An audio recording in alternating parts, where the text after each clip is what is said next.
De regreso, amigos, con nosotros aquí en Hola Idelisa. Ellas nos han mostrado la antología de cuentos entre Puerto Rico y Argentina, que se llama Mundillo. Pero ellas tienen otro libro que quieren compartir con nosotros, fue su primer libro. Antes de que se conocieran fuera de Puerto Rico y en el mismo Puerto Rico, ellas publican otra antología, pero solamente en Puerto Rico.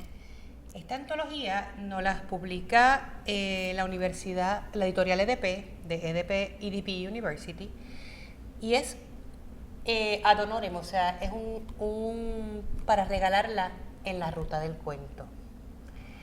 La idea de esto es que compartamos nuestros cuentos con la gente en las plazas, a esos niños, a esos padres, a esas personas que van a las plazas públicas a escucharnos leer cuentos, poderles regalar este libro.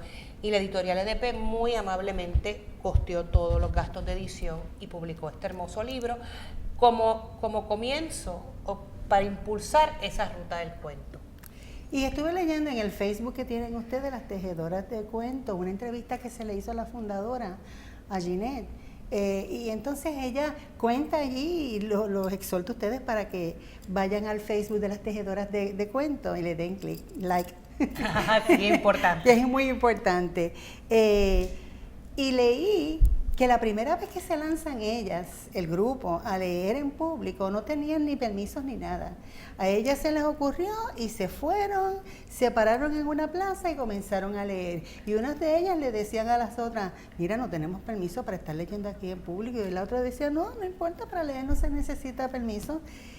Y lo grande fue que la gente se paraba, se sentaba a escuchar lo que ellas estaban leyendo.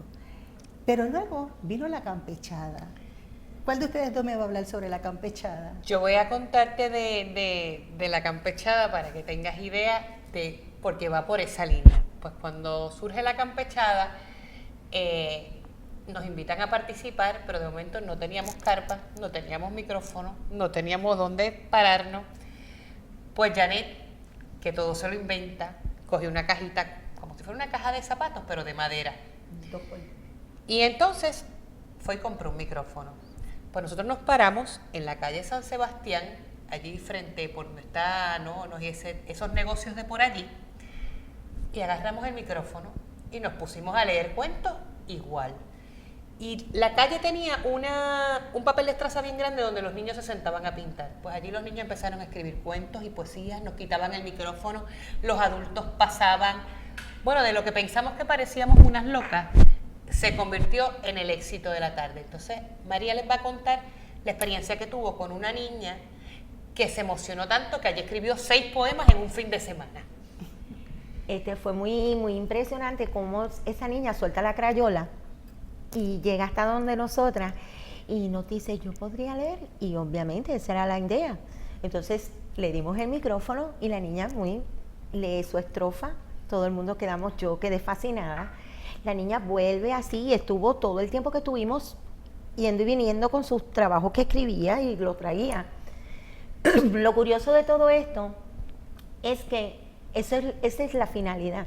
O sea, la finalidad es que la gente se emocione, no importa la edad, porque todo el mundo es en potencia es un escritor.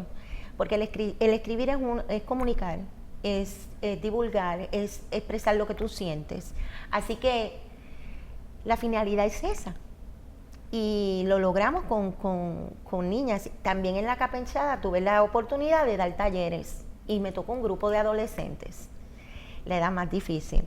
Y el taller era pues un simple párrafo descriptivo, evocando algún recuerdo con los sentidos. Había una negación, no quería escribir. Hasta que me siento con ella y le digo, mira, sí, tú tienes de qué contarme, porque yo no he experimentado hacer piercings y tú tienes piercing, explícame ese proceso. Y es táctil, porque es tacto. Así que la niña empieza a escribir y me siento orgullosa de saber que esa niña y unas más en el taller todavía me tienen en Facebook y todavía me enseñan sus escritos, y eso es la finalidad. Muy bien. ¿Y qué me dicen ustedes cómo fue su niñez? Porque estamos hablando y tenemos que atar esto a la niñez. Mira, ¿Qué experiencias tuvieron ustedes durante la niñez? a mí, desde niña, me abrieron el mundo a la imaginación y a la literatura. Yo creo que es fundamental que hoy en día todos los padres retomen esa comunicación con la literatura y con sus hijos. Como una anécdota, yo te había contado, mi padre, desde que yo tenía 4 años y no sabía leer, me leía el Quijote a manera de cuentos de niños. Además me acuerdo que nos ponían a hacer los famosos trabalenguas, el famoso R con R, cigarro, y hoy en día eso se ha ido perdiendo.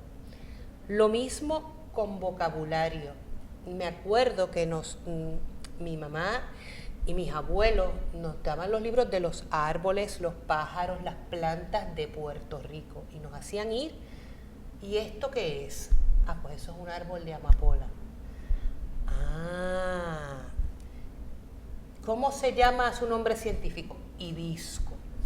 Y así uno va adquiriendo vocabulario. También en aquella época la televisión era limitadita y nos mandaban a jugar a la calle y fantaseábamos con los niños, con nuestros compañeros, con nuestros amigos, con nuestros primos, cuentos imaginarios, que si la familia Robinson, que si somos piratas, que si ese tipo de cosas. Esa magia se tiene que rescatar, porque hoy en día con los videojuegos que son necesarios y son importantes, pero se está perdiendo mucha comunicación, mucho lenguaje, y esa capacidad de imaginar y de soñar que te lo dan, al dártelo todo en un vídeo, ya se pierde un poco. ¿Y eso. en tu caso, María? Pues en mi caso yo fui privilegiada porque tuve muchas familiares que todos contribuyeron en algo a este amor por la literatura. En mi caso, yo me acuerdo que a mí me dormían con leyendas y cuentos. Leyendas del Hacho, que eran de misterio, pero yo era media darky, así que me buscaban y yo la pedía. Me enseñaban, por ejemplo, Juan Bobo, cuentos de Juan Bobo, cuentos, a veces cosas que pasaban en la familia te las ficcionaban y te lo ponían como que bonito. Ajá. Entonces, yo también sin leer aprendí con el ejemplo, porque por ejemplo yo me acuerdo que mi abuelo tenía una barbería, entonces llegaba religiosamente el periódico y yo veía a mi abuelo leer el periódico y a veces se reía y yo quería saber por qué se reía. Entonces, esta dinámica de tú ver un adulto que está disfrutando una lectura, yo quiero también disfrutar. Ese tipo de contacto, yo tuve muchos familiares que atribuyeron, además de que los regalos eran libros de cuentos. Bueno, amigos, el tiempo llegó a su fin y quiero recordarles que este programa sale al aire todos los viernes a las 4 de la tarde y se repite los sábados a las 4 de la tarde. Así es que hasta la próxima semana, el próximo viernes a las 4 de la tarde, estaremos aquí en Hola Idelisa. Y cuando juego con agua, se me moja la camisa. Y cuando juego con agua, se me moja la camisa.